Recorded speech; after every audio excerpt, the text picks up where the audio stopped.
Like many others, probably many of you here in this room, I first read The Lord of the Rings when I was in my teens. I also wrote a fan letter to Professor Tolkien. It was a 10-page missive, I remember. It went into great detail about how much I liked and loved his treatment of the myths. And I also mentioned the fact that I'd started writing a huge Arthurian novel, still unfinished, I'm afraid, but still in progress. And I added in passing how much I admired the writings of his colleague Charles Williams. I didn't expect a response, but I did get one, in which Tolkien expressed the fact that he was not a great lover of the Arthurian romance, and that he did not like what he called Charles Williams' Arthurianisms. Despite this, he enclosed with his letter a poem called The Lay of Eotru and Itrun, which has just been published, which makes reference to the great Arthurian forest of Brocéliande, which just happened to be the title of my novel, and which evokes in a series of refrains the forests and woodlands of Arthur's Britain. For example, in Britain's land beyond the seas, the wind blows ever through the trees, or in Britain ways are wild and long, and woods are dark with danger strong, and sound of sea is in the leaves, and wonder walks the forest eaves. Later on, I heard about Tolkien's widely publicized statement that he had written The Lord of the Rings to provide a mythology for England, and that he regarded the Arthurian legends as too French. By this time, I'd spent several years studying Arthurian literature and myth, and I know that I reacted very strongly and adversely to this, because I knew, as Tolkien must, that the foundation for most of the Arthurian stories was actually Celtic, and came not from French, but from Celtic sources. And here perhaps lies the real problem Professor Tolkien had with Arthurian literature in general, that its roots were Celtic, while he loved all things Saxon. Given this, it perhaps would have been expecting too much for anyone to approve of a literature written by those who had been once historic enemies.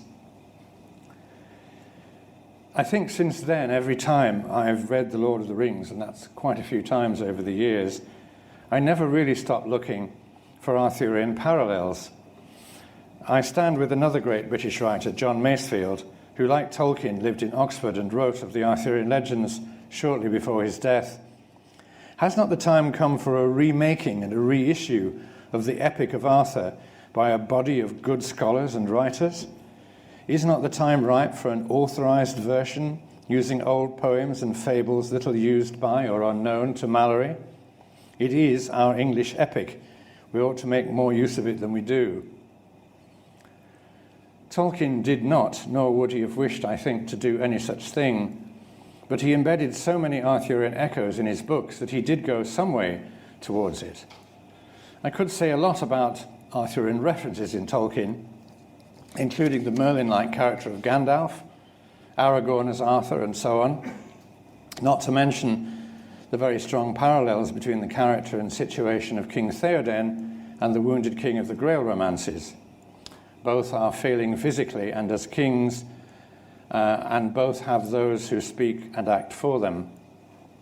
I could also make out perhaps a reasonable case for a comparison between the One Ring and the Grail in Arthurian tradition. But instead of any of these, I want to concentrate on a particular theme, and on the characters that represent this in Tolkien's work. Specifically, this has to do with the treatment of nature, which was clearly sacred to him in a very special way, not unlike the way it was understood by the pagans of the ancient world.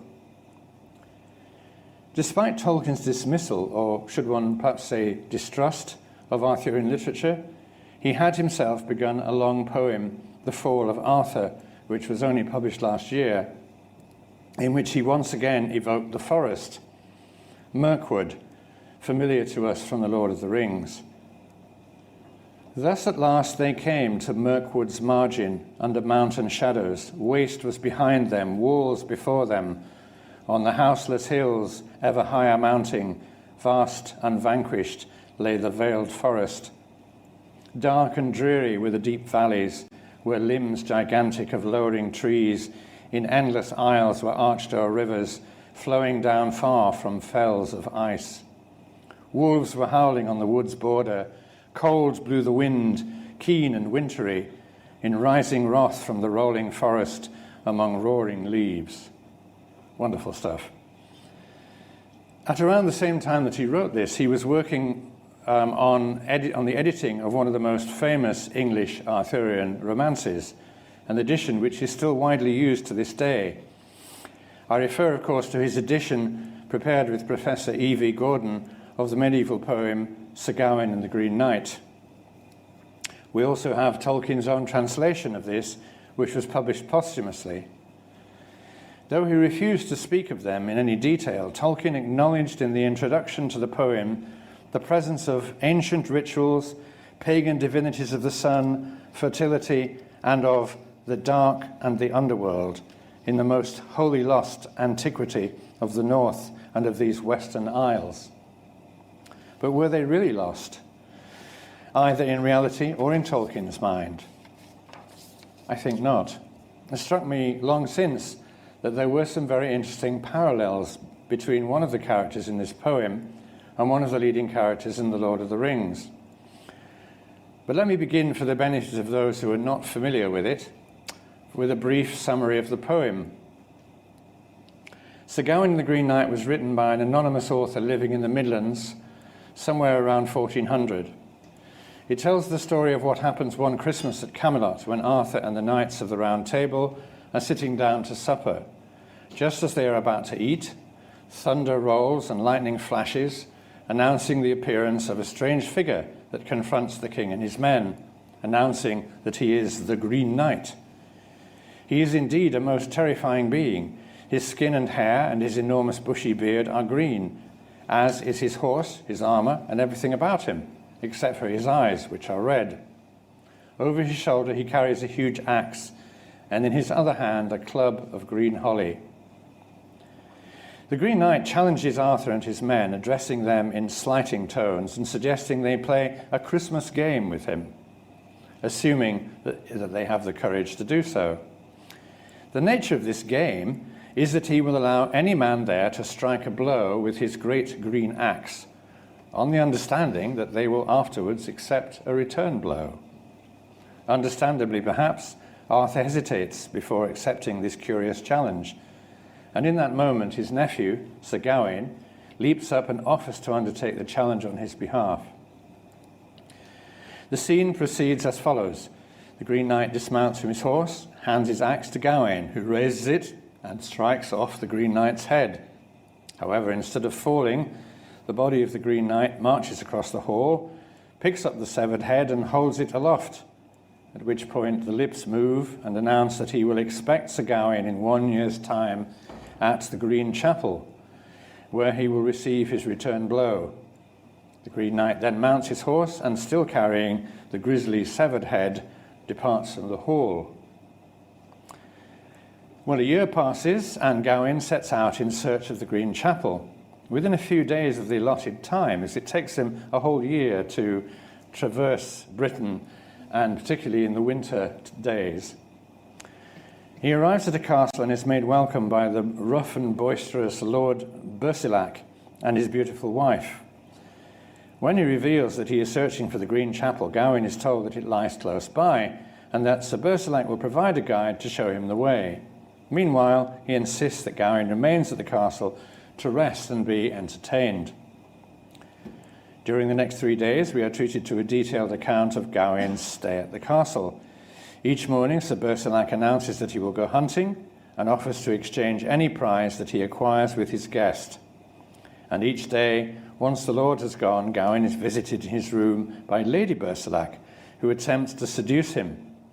In each case, Gawain is mindful of his knightly honour and refuses her, accepting only a kiss on the first night, 2 kisses on the second night. And each night, when Bersilac returns with the spoils of the hunt, he demands an exchange with Gawain. What did you win from the day? And of course, Gawain is only able to offer a chaste, manly kiss by way of answer. On the last night, before Gawain is about to go off in search of the Green Chapel, and fearful for his life, Gawain accepts one gift from the lady, a talisman that she promises him will prevent any harm from happening to him. It's a green sash that if he wears it, he will not be harmed in any battle. So, come the following morning, Green Knight appears at the castle of the chapel. Gawain kneels to receive the blow. Down comes the axe twice, and each time it stops just short of his neck. Then the third time, it just nicks the side of his neck, so that a little blood is drawn, but nothing more. Angrily now, Gawain leaps up and demands satisfaction, because this is a slur to his knightly honour. He's had the courage to come there to await the blow. It's not happening. At which point, the Green Knight amazingly declares himself to be Sir Bersilac, who's been enchanted by the goddess Morgan, an old woman who lives in the house in the castle, hidden most of the time, and who had cast the spell of enchantment over Gawain over Bersilac, so that he can go and challenge Arthur's men.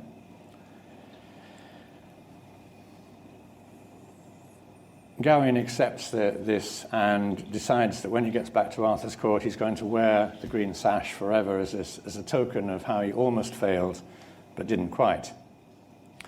Now, this game of the Green Knight is an age-old one, well attested in mythologies around the world. The pattern is always the same thing. The being, be it god or spirit or hero, offers his lifeblood for the sake of the people in return for their own courage and self-sacrifice. The exchange is at the heart of the Green Knight stories, as it is at the heart of the Christian story, as Tolkien well knew. As the guardian of the natural world, the Green Knight challenges people to acknowledge his yearly sacrifice by offering a willing service to all of creation. Gawain does not overcome the Green Knight, but submits to a greener and greater strength than his own. And since Gawain has long been recognized as a solar hero, it's quite interesting that a hero imbued with the powers of the sun gives way to the powers of the earth. Well, so much for the story of this remarkable poem, which seamlessly blends Christian and pagan beliefs. I'd like to quote two passages from Professor Tolkien's own translation. The first is a description of the boisterous Sir Bersilac, and the second describes the friendship and hospitality he offered to the knight. Gawain gazed at the good man who had greeted him kindly, and he thought, bold and big was the baron of the castle, very large and long, and his life at the prime. Broad and bright was his beard, and all beaver-hued, stern, strong in his stance upon stalwart legs. His face fell as fire, and frank in his speech, and well it suited him, in sooth, as it seemed to the knight, a lordship to lead untroubled over lieges trusty. This is followed by the hospitality.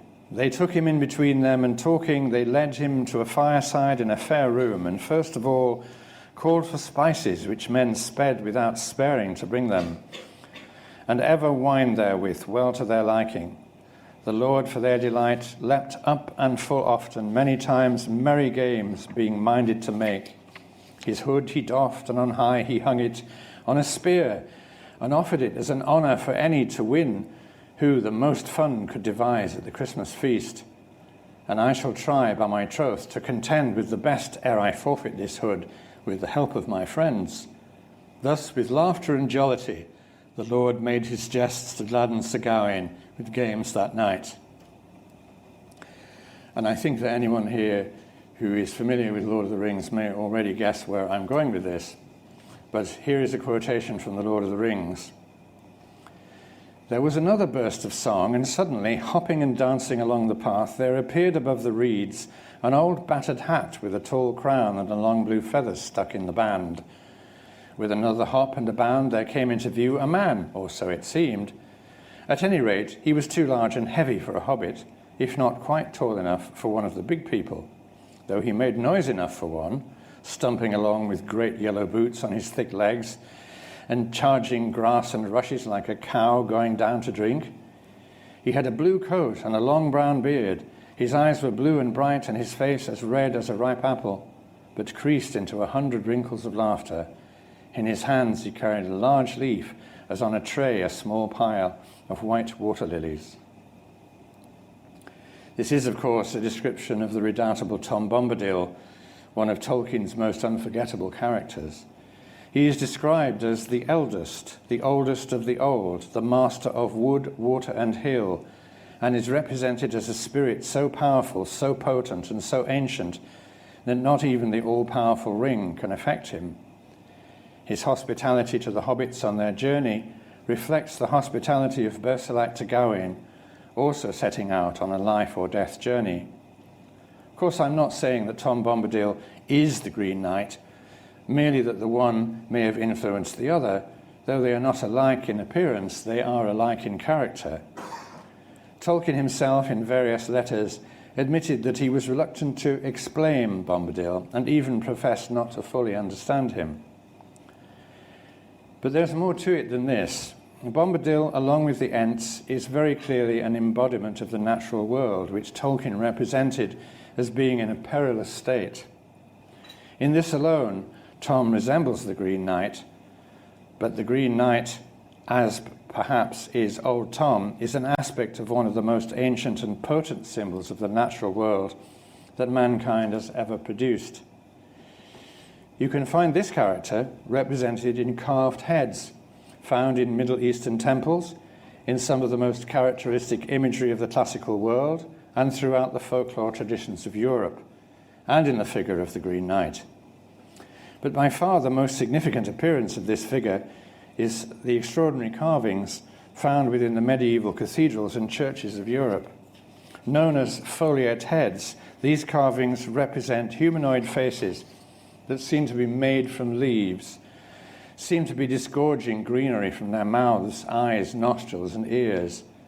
And they are found, generally speaking, hidden among the roof bosses or on the highest areas on the outside of these buildings. It's been pointed out that few of these heads would have been visible to the congregations worshipping below, and this has raised the question of why they were put there, and in addition, who put them there and what they represented. The story of the Green Man is made up of many strands, each of which contributes to the whole. For some, he is an ancient symbol of nature and fertility, and can be seen to represent mankind's connection with the earth. To others, he is a symbol of wildness, of the untamed spirit that lives within each of us and reflects the wildness at the heart of nature. In our own time, the Green Man has become an official icon for the environmental movement, pointing the way in which we continue to interact with the world around us. He is also, I believe, very much present in Tolkien's great work. The idea of a green man as representative of the natural world probably dates back to the first agrarian peoples of the ancient world, who felt the power of nature and gave it a face and form. We have only to look at the way in which the greenness, if left to itself, thrusts through the earth, overcomes everything in its path, demolishes walls and buildings, and glories in its strength, to understand why a masculine image was chosen. There are green women, but they are rare. Certainly among the tribal peoples who inhabited the vast woodlands that once covered much of the European continent, the Green Man ruled supreme as a spirit of these woods, a representation in semi-human guise of the abiding life force of the trees. Both as an actual presence and as symbolic entities in their own right, these vast woodlands made a deep and lasting impression on the imagination of those who dwelt close to their shaded depths. Individual sacred trees featured in many cultures and often possessed the qualities of the deities to which they were dedicated. Though no truly ancient image of this kind has survived, we may imagine that certain trees would have been seen as representatives of the Green Man, or perhaps the Green Man of them, and many would have been, well, perhaps carved into his likeness.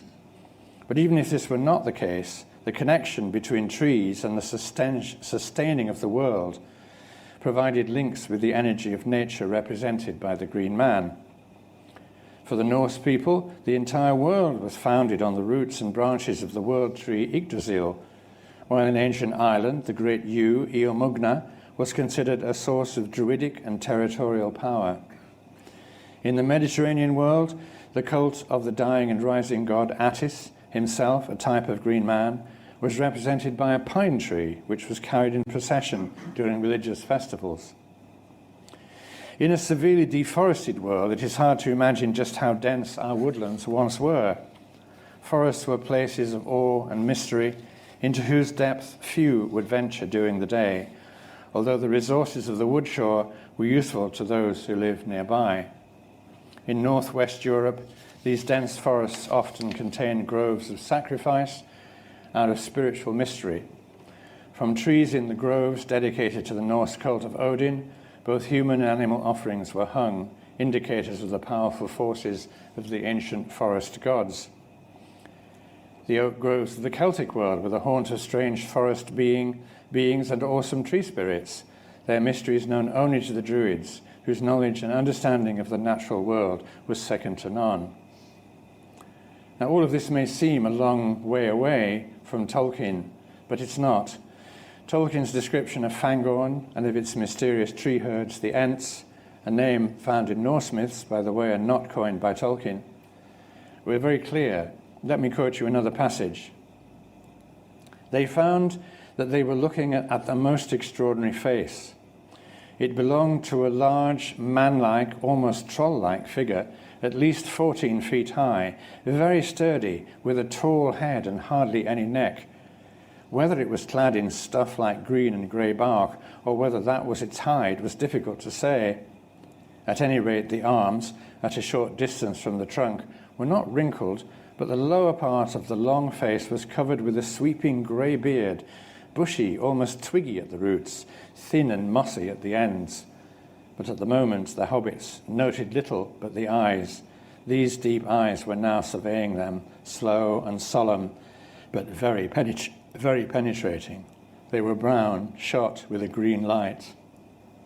I think a better description of the green man would be hard to find.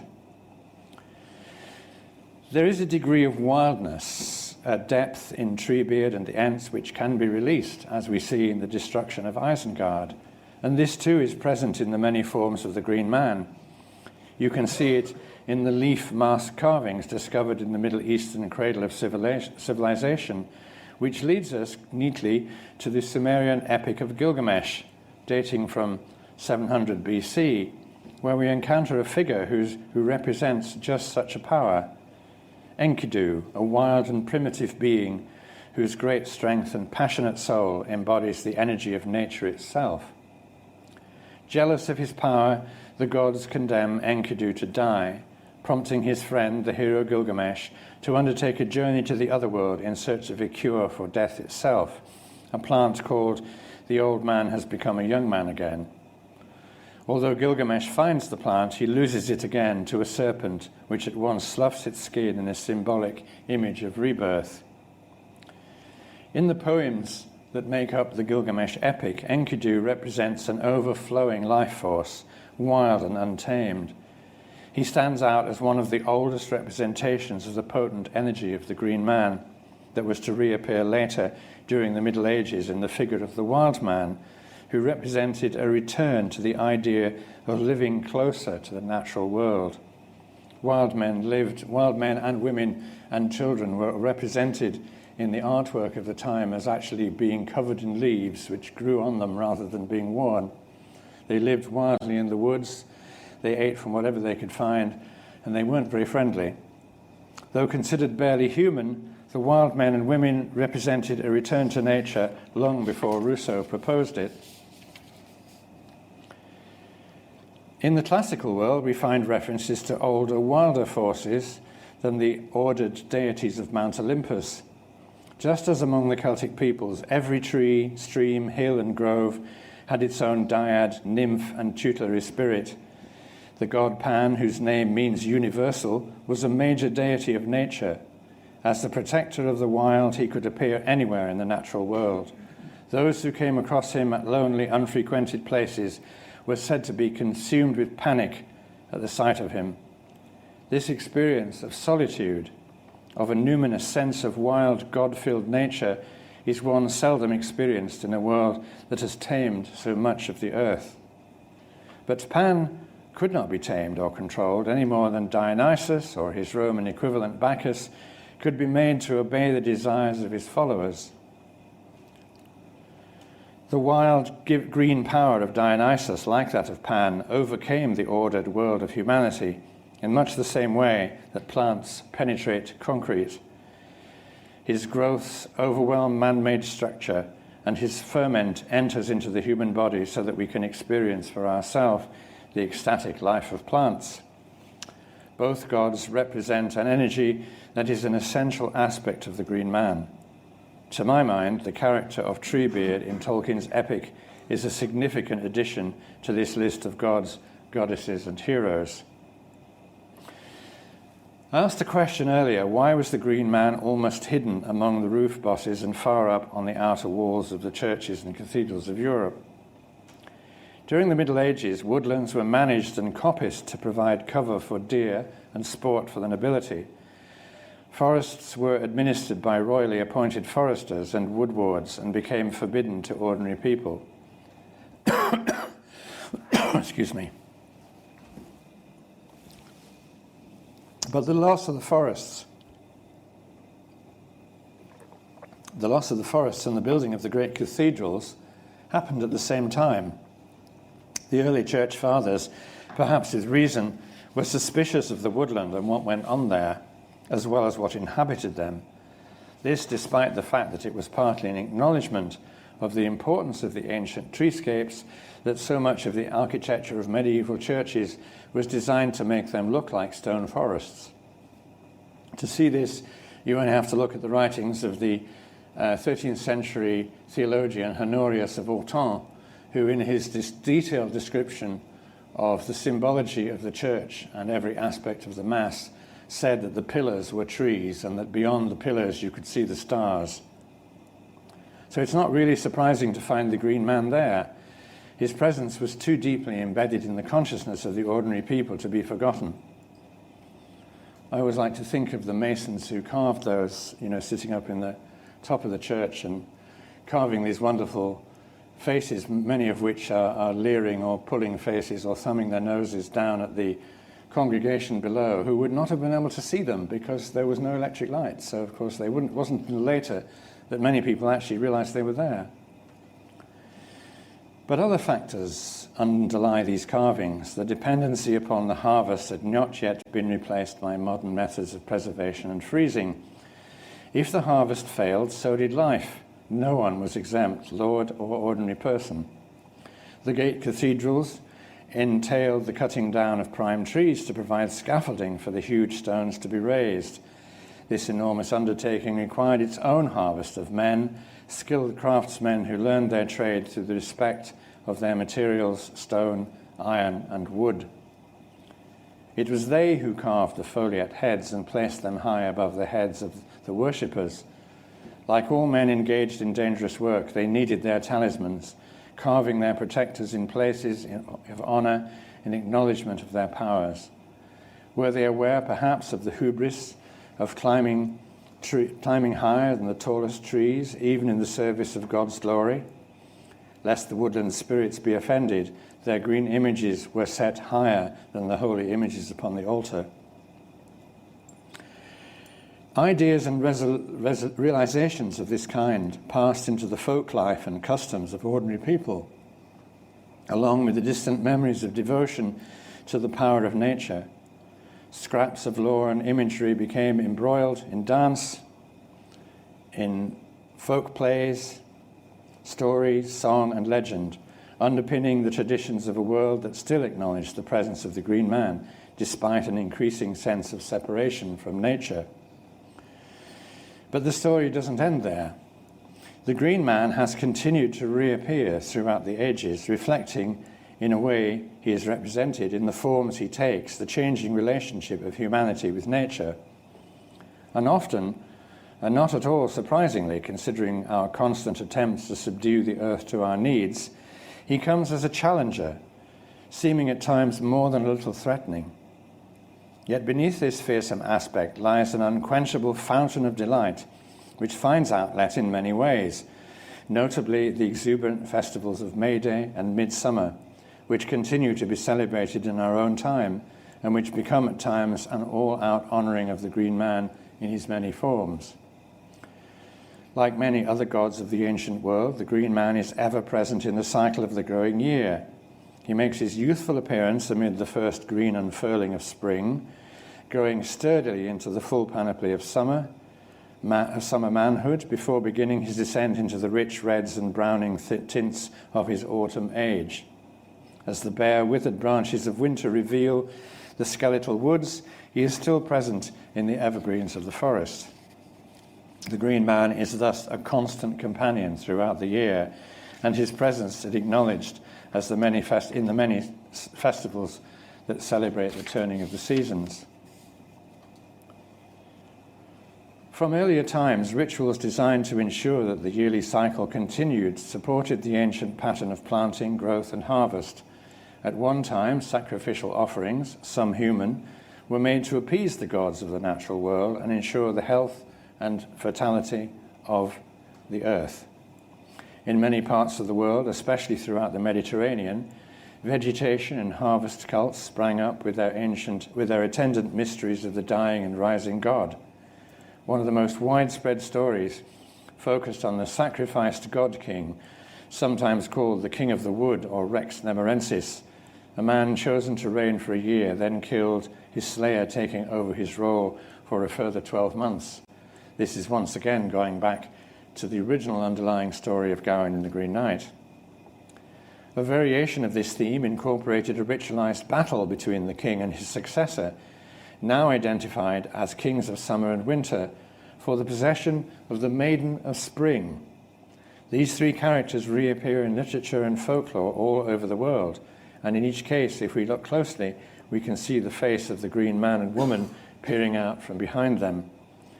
Nor do we have to look too far in Tolkien's work to see, in the figure of the elusive Goldberry, partner to Tom Bombadil, the Spring River Maiden. In a chair, on the far side of the room facing the outer door, sat a woman. Her long yellow hair rippled down her shoulders. Her gown was green as young reeds, shot with silver like beads of dew, and her belt was of gold, shaped like a chain of flag lilies, set with the pale blue eyes of forget-me-nots. About her feet, in wide vessels of green and brown earthenware, white water lilies were floating, so that she seemed to be enthroned in the midst of a pool of flowers. Another aspect of the spirit of nature and the wild woods whose functioning is not unlike that of the Green Man is the wild man. Descriptions of him abound in medieval literature, where he's usually seen as a man who combines human, animal, and sometimes vegetative traits, currently with long hair of leaves and always fierce and ungovernable. A strange being, often shown carrying a club or even an uprooted tree with which they would lay about them at any sign of human approach. I can tell I dictated that last passage because it isn't typed up right. The medieval writers who described these creatures saw them as representatives of nature, as tamed, as being something rejected from human civilization. They acted as woodwards and the protectors of animals, like Enkidu in the Gilgamesh poems. They were untamed, speaking the instinctive language of nature with the ease of an animal. They were alternatively perceived as admirable or threatening. Admirable for their abilities to sustain themselves outside the civilized world, threatening because of the way they guarded their territory against the inroads of town and city. The Green Man himself may still be seen in this way. He can be either friendly or aggressive according to how humanity behaves towards the environment. Is this not the same untamed world of Tom Bombadil and his Goldberry, of the dark wards of Mirkwood, or the wild forests of Brocéliande? In our own time, the Green Man has returned through a resurgence of interest in green living and increasing concerns for the survival of our natural habitat. The works of contemporary fantasists, such as the immensely popular Mythology wood novels of Robert Holdstock or the urban fantasies of Canadian writer Charles de Lint, reflect a growing interest in the story of the Green Man and what it stands for. And here, of course, we return to the works of Professor Tolkien. There is, for me anyway, no doubt at all that Treebeard, and to a lesser degree Tom Bombadil, have brought the presence of the Green Man into the lives of countless readers, while comic book heroes such as Green Lantern, Green Arrow, and Slain, and the popular TV series Robin of Sherwood have helped keep us aware of the character and purpose of the Green Man in some of his many guises. And of course this would include Robin Hood, who is very much an aspect of the Green Man. The struggles and challenges offered by the Green Man draw us back to a realization of our own perilously eroded relationship with the environment, which Professor Tolkien recognized long before it was fashionable to do so. A desire to conquer the natural world, to rob it of its resources, to decimate its productivity in the name of progress and financial gain, has caused us to come perilously close to the destruction of the natural world, foreshadowed by the machine-like intent of Saruman. The return of the Green Man in our time, as an unacknowledged icon of the ecological movement, can be seen as only the latest chapter in an age-old story that begins in the shadowy forest world of early man and continues to this day in the ongoing struggle to save the green world from eventual extinction. Nature's wisdom is an oral tradition that we can all experience. It is to the greenwood that we look to provide the paper on which to record our own store of wisdom in book form. We still need the nurture of the green through the grains, nuts, and fruits that it provides. We cover our bodies with clothes derived from the wood pulp and fibers of the greenwood, colored by vegetable dyes. The power of herbs, plants, and trees restores us to health when we are sick. Truly, there is no end to our symbiotic connection with the green. Professor Tolkien would, I am sure, have endorsed this, for these things are embodied by the ancient myths of Britain before it was England. For me, this is made clear in almost every line of The Lord of the Rings, especially where he deals with the natural world. Tolkien is among the foremost writers of our times when it comes to describing the landscape through which his heroes and heroines pass. Let me leave you with just one example, which is as full of the unseen, but not, I think, unacknowledged presence of the myth of the Green Knight and the Green Man and his antecedents. Day was opening in the sky, and they saw that the mountains were now much further off, receding eastward in a long curve that was lost in the distance. Before them, as they turned west, gentle slopes ran down into dim hazes below. All about them were small woods of resinous trees, fir and cedar and cypress, and other kinds unknown in the Shire, with wide glades among them, and everywhere there was a wealth of sweet-smelling herbs and shrubs. Many great trees grew there, planted long ago, falling into unattended age amid riot of careless descendants. And groves and thickets there were of tamarisk and the pungent terebinth, of olive and of bay. And there were junipers and myrtles and thymes that grew in bushes, or with their woody stems, creeping stems mantled in deep tapestries of hidden stones. Sages of many kinds, putting forth blue flowers, or red, or pale green, and marjorams and new sprouting parsleys, and many herbs of forms and scents beyond the garden lore of Sam. And many lily flowers nodded their half-opened heads in the grass, deep green grass, beside the pools where falling streams halted in cool hollows on their journey down to Anduin. Thank you.